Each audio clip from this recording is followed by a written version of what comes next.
ಚಿನ್ನಸ್ವಾಮಿ ಕ್ರೀಡಾಂಗಣದಲ್ಲಿ ಸಂಭವಿಸಿದಂತ ಕಾಲ್ತುಳಿತ ದುರಂತಕ್ಕೆ ಸಂಬಂಧಿಸಿದಂತೆ ಈಗ ಮತ್ತೊಂದು ದೂರು ದಾಖಲಾಗಿದೆ. ಈ ದೂರಿನಲ್ಲಿ RCB, event management company DNA, ಸರ್ಕಾರದ ಮುಖ್ಯ ಕಾರ್ಯದರ್ಶಿ ಇವರ ವಿರುದ್ಧ ಆರೋಪಗಳನ್ನು ಮಾಡಲಾಗಿದೆ. ಸಿಡಿಯಲ್ಲಿ ಸಾಕ್ಷಿಯನ್ನ ತಂದು ದೂರು ದಾಖಲಿಸಿದ್ದಾರೆ ಉಮೇಶ್ ಯಾರು ಅಂತ ಕೇಳಿದ್ರೆ ಕಬ್ಬನ್ ಪಾರ್ಕ್ ವಾಕರ್ಸ್ ಅಸೋಸಿಯೇಷನ್ ಅಂದ್ರೆ ನಡಿಗೆದಾರರ ಸಂಘ, ಇದರ ಅಧ್ಯಕ್ಷರು. ಮೊನ್ನೆ ಅಭಿಮಾನಿಗಳು ಮುಗಿಬಿದ್ದ ಕಾರಣಕ್ಕಾಗಿ ಕಬ್ಬನ್ ಪಾರ್ಕಿನ ಗಿಡ ಮರಗಳಿಗೆ ಹಾನಿಯಾಗಿದೆ. ಜನರ ಕಾಲ್ತುಳಿತದಿಂದಾಗಿ ನೆಲಮಟ್ಟದ ಗಿಡಗಳು ಪೂರ್ತಿ ಹಾಳಾಗಿದೆ. ಕಬ್ಬನ್ ಪಾರ್ಕ್ನ ಗಿಡ ಮರಗಳಿಗೆ ಹಾನಿಯಾಗಿದೆ ಅಂತ ದೂರಿನಲ್ಲಿ ಉಲ್ಲೇಖಿಸಲಾಗಿದೆ. ಕ್ರಮ ಕೈಗೊಳ್ಳಿ ಅಂತ ಒತ್ತಾಯಿಸಲಾಗಿದೆ. ಕಬ್ಬನ್ ಪಾರ್ಕ್ ಪೊಲೀಸ್ ಠಾಣೆಯಲ್ಲಿ ಉಮೇಶ್ ಅವರು ಈ ದೂರನ್ನು ಕೊಟ್ಟಿದ್ದಾರೆ. ದೂರಿನ ಪ್ರತಿಯನ್ನು ಗಮನಿಸ್ತಾ ಇದ್ದೀರಿ. ಇವರು ಹೇಳ್ತಾ ಇರೋದು, ಮೊನ್ನೆ 4ನೇ ತಾರೀಕು ಇವರು ಏಕಾಏಕಿ ಕಾರ್ಯಕ್ರಮವನ್ನು ಹಮ್ಮಿಕೊಂಡಂತ ಕಾರಣಕ್ಕಾಗಿ ಕಬ್ಬನ್ ಪಾರ್ಕ್ನಲ್ಲಿರುವಂಥ ಮರ ಗಿಡಗಳಿಗೆ ಹಾನಿಯಾಗಿದೆ.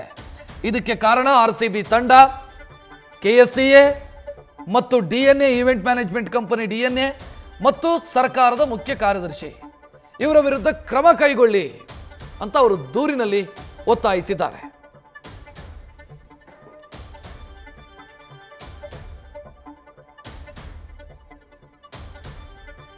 ಹೆಚ್ಚಿನ ಡೀಟೇಲ್ ನೀಡೋದಕ್ಕೆ ನಮ್ಮ ಪ್ರತಿನಿಧಿ ಪ್ರಗತಿ ಶೆಟ್ಟಿ ನೇರ ಸಂಪರ್ಕದಲ್ಲಿ. ಪ್ರಗತಿ, ದೂರಲ್ಲಿ ಏನೇನು ವಿಚಾರಗಳಿದಾವೆ ಮತ್ತು ಇದು ಎಷ್ಟು ಗಂಭೀರ ಸ್ವರೂಪದ ದೂರಿದು?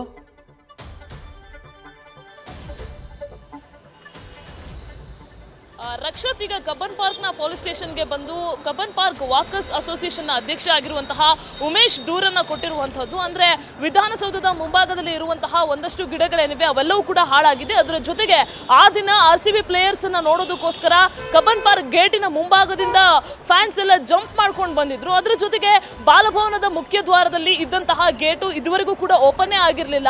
ಆದ್ರೆ ಆ ಗೇಟು ಕೂಡ ಅವತ್ತು ಪ್ಲೇಯರ್ಸ್ ಹೋಗುವಂತಹ ಜಾಗದಲ್ಲಿ ಓಪನ್ ಆಗಿತ್ತು. ಇದಕ್ಕೆ ಯಾರು ಪರ್ಮಿಷನ್ ಕೊಟ್ಟಿದ್ರು ಗೊತ್ತಿಲ್ಲ. ಸೊ ಇದಕ್ಕೆ ಅನುಮತಿ ಇದೆಯಾ ಇಲ್ವಾ ಅದ್ರ ಬಗ್ಗೆನೂ ಕೂಡ ಸ್ಪಷ್ಟವಾದ ಮಾಹಿತಿ ಇಲ್ಲ.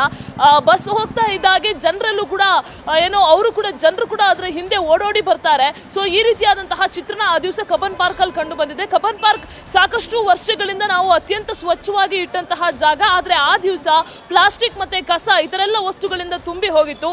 ಕಬ್ಬನ್ ಪಾರ್ಕ್ ನ ಸ್ವಚ್ಛತೆಗೂ ಕೂಡ ಸಮಸ್ಯೆ ಆಗಿತ್ತು. ಈ ರೀತಿಯಾಗಿ ಸಾಕಷ್ಟು ಪ್ರಾಬ್ಲಮ್ಸ್ ಗಳು ಉಂಟಾಗಿವೆ. ಇದಕ್ಕೆ ಕಾರಣೀಕರ್ತರಾಗಿರುವಂತಹ RCB ಆಗಲಿ, ಜೊತೆಗೆ DNA ಈವೆಂಟ್ ಮ್ಯಾನೇಜ್ಮೆಂಟ್ ಆಗಲಿ, ಇವರ ವಿರುದ್ಧ ಕಠಿಣ ಕ್ರಮವನ್ನ ಕೈಗೊಳ್ಳಬೇಕು ಅಂತ ಹೇಳಿ ದೂರನ್ನ ಸಲ್ಲಿಕೆ ಮಾಡಿರುವಂತದ್ದು. ಅದ್ರ ಜೊತೆಗೆ ಅದಕ್ಕೆ ಸಂಬಂಧಪಟ್ಟಂತಹ ಒಂದಷ್ಟು ಸಾಕ್ಷಿಯನ್ನ, ಅಂದ್ರೆ ಅದೇನ್ ವಿಡಿಯೋಸ್ಗಳಿದೆ ಇವ್ರ ಹತ್ರ, ಎಲ್ಲೆಲ್ಲಿ ಹತ್ತೆತ್ತಿ ಹಾರಿದ್ರು, ಎಲ್ಲೆಲ್ಲಿ ಹೋಗಿದ್ರು, ನುಗ್ಗಿದ್ರು, ಅದೆಲ್ಲ ವಿಡಿಯೋಗಳನ್ನು ಕೂಡ ಸಿಡಿಯಲ್ಲಿ ಹಾಕೊಂಡು ಬಂದು ಆ ಸಿಡಿಯಲ್ಲಿ ಒಂದು ಸಾಕ್ಷ್ಯ ರೂಪದಲ್ಲಿ ಈಗ ಒದಗಿಸ್ತಾ ಇರುವಂತಹದ್ದು. ರಕ್ಷತ್, ಥ್ಯಾಂಕ್ ಯು ಪ್ರಗತಿ ಮಾಹಿತಿ. ನ್ಯೂಸ್ ಫಸ್ಟ್, ನಿರ್ಭೀತಿಯಿಂದ ನಿಮ್ಮ ಪರವಾಗಿ.